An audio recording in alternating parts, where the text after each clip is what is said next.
महत्वपूर्ण सवाल सॉल्व करेंगे, जिससे ही आपके सारे कॉन्सेप्ट क्लियर हो जाएंगे और हम ट्रिक और फ्रूट के माध्यम से आज इस चैप्टर को पूरा क्लियर करेंगे। हमारा फर्स्ट क्वेश्चन है कि यदि पूरे रूट के अंदर ये पूरी संख्या रूट के अंदर ने √6 प्लस √6 प्लस √6 अगर ये इनफाइनाइट तक वैल्यू जाती है तो हम 6 को 2 ऐसे भागों में विभाजित करते हैं जिन संख्याओं के बीच का अंतर जो होता है वो 1 होता है, तो हम इसमें बड़ी वाली संख्या को हम आंसर के रूप में लेते हैं। तो हमारा ऑप्शन नंबर बी यानी कि 3 आंसर इसका हो जाएगा। अब आते हैं क्वेश्चन नंबर 2। ये हमारा प्लस का कॉन्सेप्ट था। अब आते हैं सेकेंड कॉन्सेप्ट जो कि हमारा माइनस वाले के ऊपर है कि अगर कोई संख्या माइनस में और जो इनफाइनाइट तक जा रही है पूरे अंडर रूट में यानी कि रूट में, तो हम 12 को भी 2 ऐसे भागों में विभाजित करेंगे कि उनके बीच का अंतर भी 1 हो, यानी कि 4 एवं 3 इनके बीच का अंतर जो है वो 1 है। तो हम इसमें भी हम माइनस वाले में छोटे वाले आंसर मार्क करते हैं, तो इसमें हमारा आंसर हो जाएगा 3 यानी कि ऑप्शन नंबर ए। अब आते हैं क्वेश्चन नंबर 3। यदि कोई वैल्यू रूट के अंदर, ये हमारा थर्ड कॉन्सेप्ट है जिसमें हम इनटू वाला कॉन्सेप्ट ले रहे हैं, तो ये पूरी वैल्यू जो है रूट के अंदर इनटू में दी है। तो जो भी वैल्यू अगर रूट के अंदर इनटू में दी होती तो आंसर हमारी वही संख्या होती जो कि अंदर दी रहती, तो हमारा आंसर हो जाएगा ऑप्शन नंबर ए 5। अब आते हैं क्वेश्चन नंबर 4 जो कि हमें प्लस में दे रखी है और इसकी ऐसी संख्या जिसको ना तो हम 2 भागों में विभाजित कर सकते हैं जिनका कि एक का डिफरेंस नहीं आएगा। तो हम इसमें फॉर्मूला पुट करते हैं कि मतलब इसको याद करने का बहुत ही ईजी है कि हम पहले लिखेंगे प्लस में एवं 1 एवं रूट के अंदर भी हमें +1 + 4a करके हम पूरे में 2 लिख देंगे, जिसमें हम वैल्यू पुट करेंगे कि 1 + 1 और रूट के अंदर एवं 4 × के 7 × 2। हम इसको सॉल्व करेंगे तो हमारा आएगा 1 + √29 डिवाइडेड के 2। इसको सॉल्व करेंगे तो हमारा आंसर ऑप्शन नंबर बी जो कि 3 और 4 के बीच आएगा।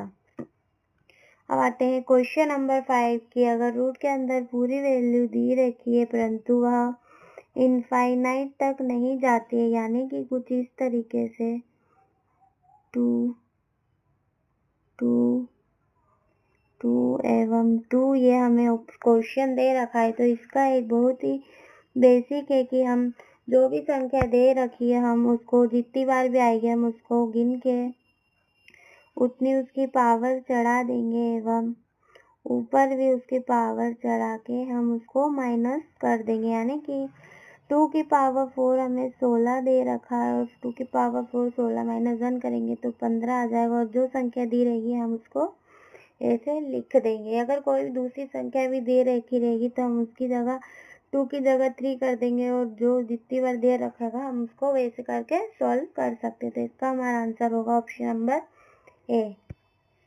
अब आते हैं क्वेश्चन नंबर 3 इसकी सबसे बड़ी संख्या कौन सी है। हम इसमें जो भी रूट के बाहर दिए रहते, जैसे कि यहाँ 4³ दिया रखा है, यहाँ 4 दिया है, यहाँ 15 की पावर 6 दी है और यहाँ 2 4 5 की 12 दे रखी है। तो हम जो भी रूट दिया रहता है हम उसका एलसीएम निकालते हैं। जैसे कि यहाँ पे हमें दे रखी है 3 4 6 एवं 12, तो हम इन संख्याओं का एलसीएम लेंगे तो जो आएगा हमारा 12।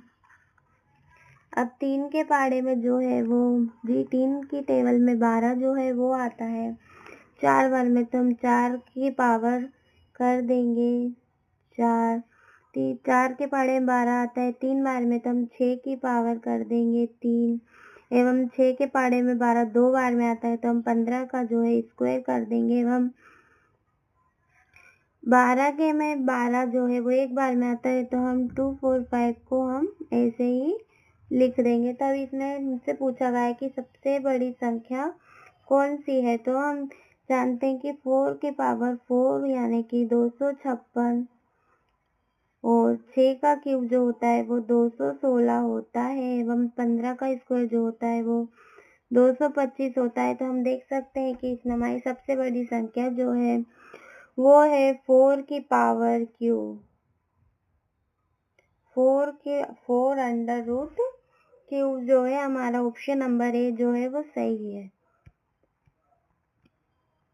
अब आते हैं क्वेश्चन नंबर 7 की निम्नलिखित में से कौन सी सबसे छोटी संख्या है। जब हमें ऐसे पैटर्न दिया हो जिसमें कि सब माइनस में दे रखा हो, यानी कि ये सब माइनस में है और दोनों इनका डिफरेंस जो है वो सेम है, यानी 11 और 9 का डिफरेंस 2, 13 और 11 का 2, 7 और 5 का 2 एवं 5 और 3 का ये भी हमें 2 दे रखा है। तो हम इसमें जिनका जोड़ जो है संख्या होगा वो जब बड़ा होगा तो वही आंसर होता है। तो इसमें हम 11 और 9 19, 13 और 11 24, 7 5 12, 5 3 8, तो हमारी ऑप्शन नंबर बी यानी कि 13 और 11 हमारा आंसर होगा। जो बड़ा दिया रहेगा, जिनका ऐड करने पर एडिशन जो है वो बड़ा आएगा तो वही हमारा आंसर होगा। अब आते हैं क्वेश्चन नंबर 8 की। यदि a प्लस रूट के अंदर 8 प्लस रूट के अंदर 5 और b यानी रूट 7 प्लस 6 हो तो कौन सा कथन सही होगा। ऑप्शन हमें दे रखा कि a बड़ा होगा, b छोटा होगा, a छोटा होगा, b, यानी कि हमें इसमें बड़ा छोटा ही बताना है। यदि कोई संख्या इनका हम देख सकते हैं कि 8 5 इनका जोड़ जो है वो 13 आ रहा है, यानी कि जिनका एडिशन जो है वो सेम होता है, तो हम इनका मल्टीप्लाई करते हैं यानी इंटू करते हैं। जिसका मल्टीप्लाई यानी कि इंटू बड़ा होगा वही हमारा आंसर होगा। तो इसमें 8 पंजे जो है वो 40 आएगा एवं 7 छंग जो है वो 42 आएगा। तो हमारे बी संख्या जो है बड़ी, तो हमारा ऑप्शन नंबर बी यानी कि ए छोटा होगा और बी बड़ा होगा। अब आते हैं हमारे क्वेश्चन नंबर 9 पे। क्वेश्चन नंबर 9 पे कि 7 प्लस 4 रूट 7 का वर्गमूल क्या होगा, यानी कि हम वर्गमूल उनका निकालेंगे अंडर, मतलब कि हम उसको कुछ इस तरीके से निकालेंगे कि हमको इसको लिखेंगे पहले कि 4 रूट 3। अब हमेशा हमें प्लस की इस पे ध्यान देना था, ये फॉर्मूले से निकलती है जो है हमारा a प्लस बी का square is equals to a square plus के बी स्क्वायर प्लस के 2ab। तो हमेशा इस पे हमें ध्यान देना होता है कि तो ये हमारा दे रखा है 4 रूट 3, यानी कि ये कैसे आ सकता है। तो हम 4 को 2 पार्ट में डिवाइड करेंगे क्योंकि हमें 2 में ये डिजिट करनी होती, तो हम करेंगे 2 एवं 2 इंटू 2 एवं रूट 3। तो ये हमारा ये 2 हो जाएगा और ये भी हमारा ये हो जाएंगे। अब हम इसको देखते हैं कि जो हम कर रहे हैं वो सेटिस्फाई करता है कि नहीं। अगर हम a यानी कि 2 का स्क्वायर करेंगे तो वो हमारा हो जाएगा 4 एवं अगर हम b का स्क्वायर करेंगे यानी रूट 3 का स्क्वायर करेंगे तो वो हमारा हो जाएगा 3 यानी कि 7। तो ये हमारी वैल्यू जो है वो सेटिस्फाई कर जाएगी। तो हमारा a और जो b है वो हमारा हो जाएगा। मैथ टाइम वीडियो पसंद आया हो तो ज़रूर करें, वीडियो लाइक करें, कमेंट करके बताएं, शेयर करें, चैनल को सब्सक्राइब करें, घंटी दबाएं। Join the math time family, get the latest update, connect with us today. ताज़ा अपडेट के लिए आज ही जुड़े।